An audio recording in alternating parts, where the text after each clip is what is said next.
Hello అండి, welcome to my channel Sripriya Dinesh. ఇది రాఖీ రోజు తీసిన వ్లాగ్ అండి. ఇక్కడ నేను వీడియో తీస్తుంటే చూడండి, మా చిన్న పాప తెగ సిగ్గుపడిపోతుంది. ఆల్రెడీ పిల్లలిద్దరూ రెడీ అయ్యి వెయిట్ చేస్తున్నారండి వాళ్ళ తమ్ముడికి రాఖీ కట్టడానికి. వాడేమో పడుకొని ఉన్నాడు.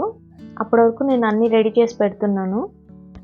ఇది నా ఛానల్లో ఫస్ట్ లాంగ్ వీడియో అండి. ఐ హోప్ అందరికీ నచ్చుతుందని అనుకుంటున్నా. ఈసారి రాఖీ మాకు చాలా స్పెషల్ అండి. ప్రతిసారి నేను మా అన్నయ్య వాళ్ళ ఇంటికి వెళ్ళి రాఖీ కట్టి సెలబ్రేట్ చేసుకుంటాం. కానీ మా బాబు పుట్టాక ఈ ఇయర్ నుంచి మా ఇంట్లో కూడా రాఖీ సెలబ్రేషన్ స్టార్ట్ అయినాయి. ఇంకా వీళ్ళైతే సూపర్ ఎగ్జైట్మెంట్ తోటి ఉన్నారండి. తమ్ముడికి రాఖీ కట్టాలి, రాఖీ కడతాం ఇవ్వాలా అని. యాక్చువల్గా ఈ రోజు కోసం వాళ్ళు 1 year నుంచి వెయిట్ చేస్తున్నారు. ప్రతిసారి అడిగేవాళ్ళు అనమాట నన్ను, మాకెందుకు బ్రదర్ లేడు, మేము రాఖీ ఎవరికి కట్టాలి అని. సిస్టర్స్ వాళ్ళ పిల్లలు ఉన్నారు కానీ కజిన్ బ్రదర్స్ అందరూ దూరంలో ఉన్నారు. ఇంకా ఏ ఇయర్ కూడా వాళ్ళకి రాఖీ కట్టడం అనేది కుదరలేదు అసలు. ఇంకా ఈసారి మాత్రం నాకు ఆల్మోస్ట్ 10-15 days ముందు నుంచే టార్చర్ స్టార్ట్ అయింది. రాఖీ ఇంకెప్పుడు వస్తుంది అనేసి. ఇంకా లేట్ అయిపోతుంది అనేసి మా చిన్నోడిని లేపి డ్రెస్ వేసి రెడీ చేసి ఇంకా రాఖీ కట్టిద్దాం అనే లోపు మళ్ళీ పడుకున్నాడు. ఎంత లేపినా లేవట్లేడు.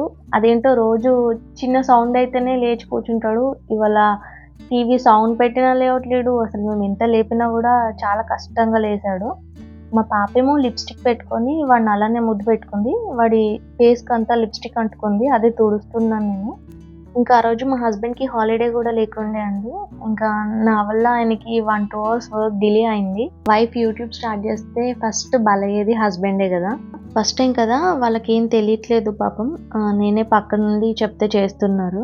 మార్నింగ్ నుంచి పిల్లల తలస్నానాలు, వాళ్ళని రెడీ చేయడం, వంట చేయడం, ఇంటి పని, నేను రెడీ అవ్వడం, ఇంకా మధ్యలో బాబుని చూసుకోవడం, ఇవన్నీ అయ్యే వరకు ఈవినింగ్ 4 అయిందండి. తర్వాత రాఖీ కట్టడం, నేను దాన్ని షూట్ చేసుకోవడం, మధ్యలో మా చిన్నోడు పాల కోసం ఏడవడం, అదంతా అయ్యే వరకు ఆల్మోస్ట్ 5 అయింది. పాపం అప్పటికే మా అన్నయ్య మా కోసం వెయిట్ చేస్తూ ఉండొచ్చు. మా పెళ్ళికి ముందు మేము మా అమ్మ వాళ్ళ ఇంట్లో ఉన్నప్పుడు, అన్నయ్య హైదరాబాద్లో జాబ్ చేస్తున్నప్పుడు మా అన్నయ్య కోసం మేము వెయిట్ చేసేవాళ్ళం. ఇప్పుడు మా పెళ్ళిళ్ళు అయిన తర్వాత మా కోసం మా అన్నయ్య వెయిట్ చేయాల్సి వస్తుంది రాఖీ పండుగ రోజు. హైదరాబాద్ నుంచి మా అన్నయ్య తెచ్చే కాలాజామున్ కోసం, ఇంకా పుల్లారెడ్డి స్వీట్స్ కోసం వెయిట్ చేసేవాళ్ళం. జాబ్ చేయకముందు చదువుకునే టైంలో నేను జాబ్ చేసిన తర్వాత ఇస్తా అనేవాడు రాఖీ కట్టినప్పుడు. అంటే 50-100 అలా ఇచ్చేవాడు. అంటే ఏజ్ని బట్టి, ఏజ్ ఎక్కువ ఉన్న వాళ్ళకి కొంచెం, అంటే పెద్దవాళ్ళకి కొంచెం ఎక్కువ, చిన్న వాళ్ళకి కొంచెం తక్కువ, అలా 50-100, 300-500 అలా ఉండేది. కానీ జాబ్ చేశాక ఫస్ట్ రాఖీకి మా అందరికి డ్రెస్ మెటీరియల్స్ తీసుకొచ్చాడు అనమాట. అంటే ఆ టైంలో 2007-8 ఆ టైంలో ఎక్కువ డ్రెస్ మెటీరియల్సే యూజ్ చేసేవాళ్ళు రెడీమేడ్ డ్రెస్సెస్ కంటే. ఇంకా సెకండ్ ఇయర్ నుంచి మనీ ఇచ్చేవాడు. నేను తీసుకొస్తుంటే మీకు నచ్చట్లేదు, నా సెలెక్షన్ మీకు నచ్చట్లేదు, మీరే కొనుక్కోండి అన్నట్టుగా మనీ ఇచ్చేసేవాడు. ఆ రోజులే బాగుండేవి. అంటే ఇప్పుడు అన్ని రెస్పాన్సిబిలిటీస్ ఎక్కువైపోయినాయి, ప్రాబ్లమ్స్ ఎక్కువైపోయినాయి. ఇంకా పెళ్ళి తర్వాత కంటే పెళ్ళికి ముందు ప్రేమలు ఎక్కువ ఉండేవి అనిపిస్తుంది నాకైతే. యాక్చువల్గా ఈ వీడియోకి నేను వాయిస్ ఓవర్ ఇవ్వడానికి 3 days నుంచి ట్రై చేస్తున్నా, కానీ మా చిన్నోడు అస్సలు కోఆపరేట్ చేయట్లేడు.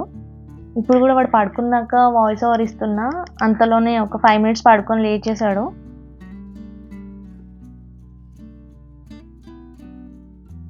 ఇంకా ఇది మా యాంగ్రీ బర్డ్ నిత్య అన్నమాట. చాలా కోపం ఎక్కువ, ప్రేమ కూడా చాలా ఎక్కువే. సారీ చెప్పింది అస్సలు మాట్లాడదు. సారీ చెప్పించుకోవడం అంటే దానికి బాగా ఇష్టం. ఇంకా వాళ్ళ అక్క మీద అయితే ఈగ కూడా వాళ్ళనివ్వదు. అది ఎంతైనా కొడుతుంది, కానీ నేను ఎప్పుడైనా ఒక్క దెబ్బ కొడితే మాత్రం నా మీద ఎగబడిపోతుంది. నేను వాయిస్ ఓవర్ ఇస్తుంటే వెనకాల మా సిద్ధుగాడు అరుపులు వినిపిస్తున్నాయి. ప్లీజ్ ఇగ్నోర్ చేసేయండి. ఇక్కడ మా సిద్ధుగాడి ఫేస్ చూడండి. స్వీట్ పెడుతుంటే వాడికి స్వీట్స్ ఇష్టం లేదో ఏంటో మరి రకరకాలుగా పెడుతున్నాడు ఫేస్ అయితే. అన్నప్రాసన రోజు కూడా ఇంతే. అది పరమన్నం పెడతాం కదా ఫస్ట్ టైం, అది అస్సలు తినట్లేడు. నోట్లో ఎంత కుక్కుతున్నా కూడా బయటికి తీసేస్తున్నాడు. మేబీ వాడికి స్వీట్స్ నచ్చట్లేదేమో. ఇంకా మా పెద్ద పాప నేహ, మీరు ఆల్రెడీ మా సిస్టర్స్ ఛానల్లో చూసే ఉంటారు, చాలా వీడియోస్లో ఉంటుంది. మల్లిక రాఘవేంద్ర ఛానల్లో, లేదంటే ఉషా బ్లాగ్స్ 25లో. వాళ్ళిద్దరూ మా సిస్టర్సే.